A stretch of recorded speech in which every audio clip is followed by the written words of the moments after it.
Bonjour, bonjour. Alors, bienvenue donc pour ce nouveau live. Je vérifie que je sois bien en ligne.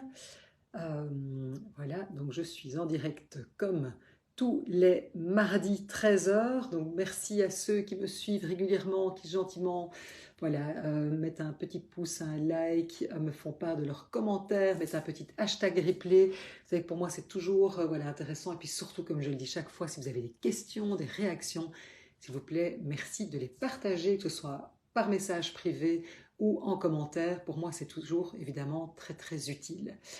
Alors c'est vrai qu'aujourd'hui, mais j'avais envie de vous voilà, partager quelque chose d'assez, j'ai envie de dire, pratico-pratique. Mais j'imagine ben, que voilà, je ne suis pas la seule. Mais c'est vrai que je me suis rendu compte tout ça que j'avais, voilà, j'ai eu une fin de week-end un petit peu voilà, frustrante à certains égards. Et puis je me rends compte ça, que j'étais pas super bien, qu'il y avait des trucs comme ça voilà, qui restaient un petit peu avec moi. Et puis je me suis rendu compte en fait c'était, mais voilà, ça nous arrive à tous d'avoir un certain moment, moi ce que j'appelle voilà, un mental agité, ça va pas trop bien.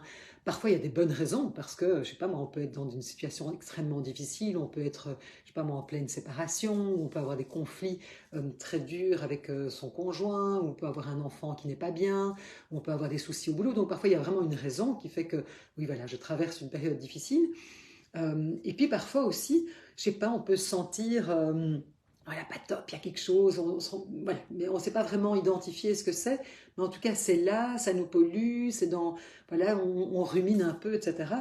Et moi ce que je voulais en fait aujourd'hui, c'était un petit peu vous partager mes quelques bonnes pratiques, en fait quelque part quand justement c'est compliqué, peut-être qu'on voilà, on traverse une période plus difficile où on se sent moins bien, eh bien c'est vraiment qu'est-ce qu'on peut faire en fait, dans ce cas-là, comment est-ce qu'on peut être, voilà, qu'est-ce qu'on peut mettre en œuvre lorsqu'à un moment, ben, ça va pas trop et qu'on a besoin quelque part de revenir à un certain calme et de pouvoir quelque part apaiser notre esprit. Alors, c'est vrai que moi, une chose qui fonctionne super bien, moi qui est vraiment, j'ai envie de dire, ma plus grande ressource, c'est vraiment la nature.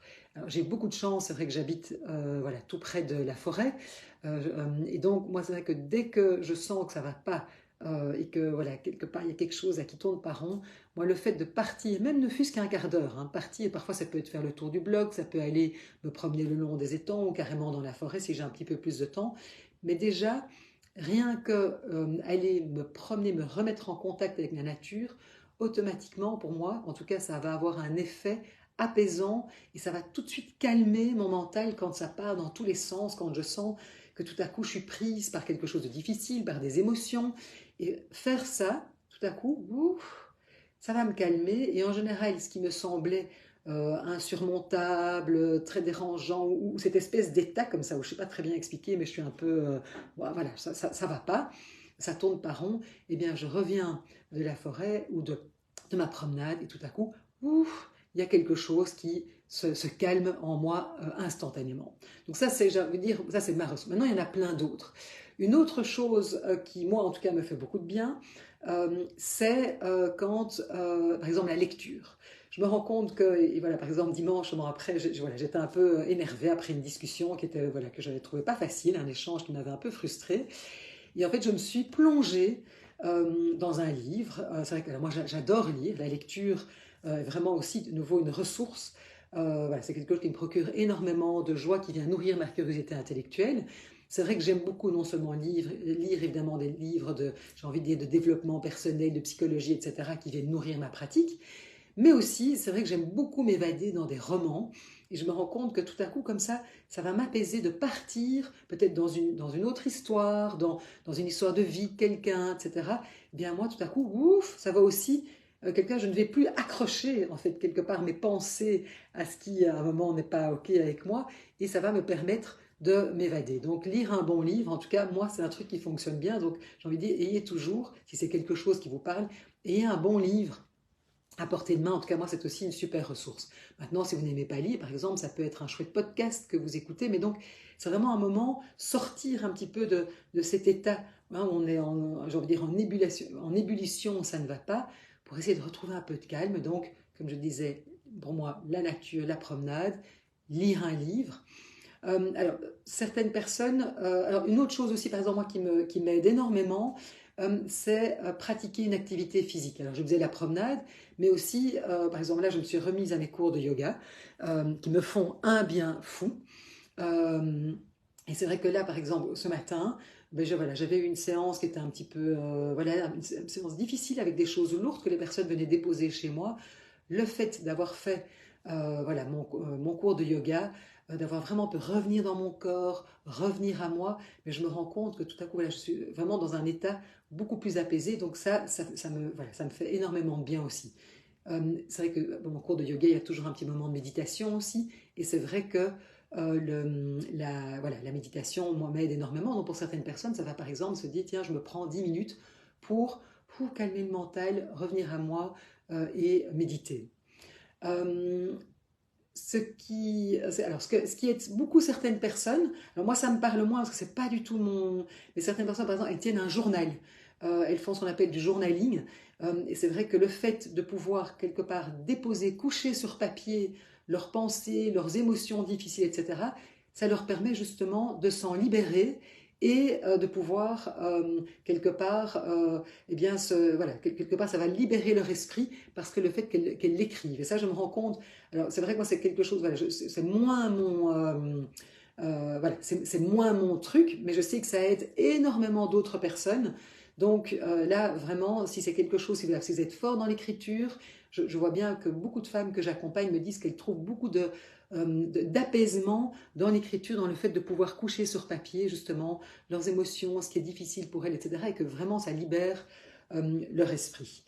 Euh, alors moi, une chose que je trouve aussi qui est très très aidante, c'est de pratiquer la gratitude, c'est-à-dire que quand voilà, on se rend compte qu'on est comme ça dans des choses difficiles, le fait vraiment de pouvoir se reconnecter à ce qui va bien, ça c'est aussi très chouette parce que c'est vrai que quand on part comme ça dans ces pensées qui peuvent être négatives, qui peuvent être assez noires et on peut descendre, c'est un moment de pouvoir se reconnecter à des belles choses. Et donc, comme je dis, moi, la nature, c'est sûr que ça m'apaise, mais c'est aussi pouvoir s'émerveiller, c'est pouvoir savourer et de pouvoir prendre conscience de toutes les belles choses qu'on a aussi à savourer.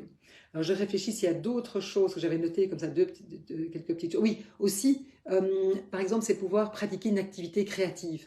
Ça, je me rends compte que pour certaines personnes, c'est une super ressource.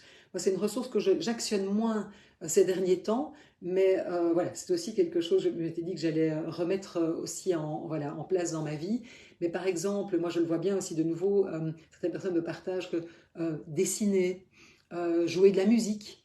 Donc à un moment, quand justement le mental part dans tous les sens, prendre ses pinceaux et, voilà, et dessiner ou jouer, je ne sais pas moi, un air de guitare, un air de piano, mais vraiment se mettre dans la musique ou chanter, c'est vraiment aussi une manière quelque part de pouvoir revenir à soi, apaiser ce mental et quelque part ne pas rester en fait quelque part bloqué dans ce qui est difficile.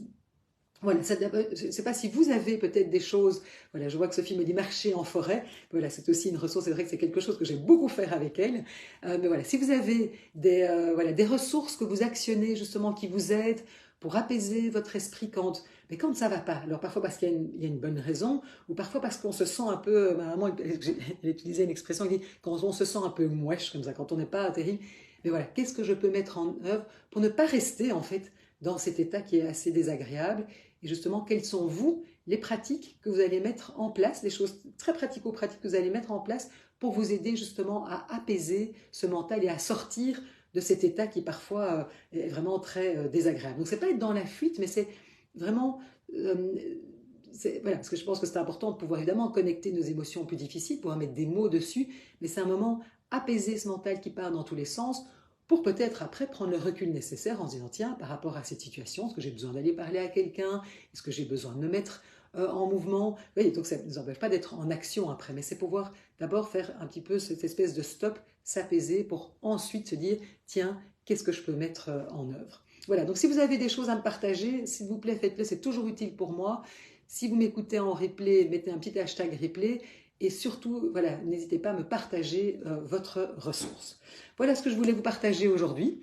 Je vous souhaite une très belle après-midi et je vous dis rendez-vous la semaine prochaine, 13h, pour un nouveau live.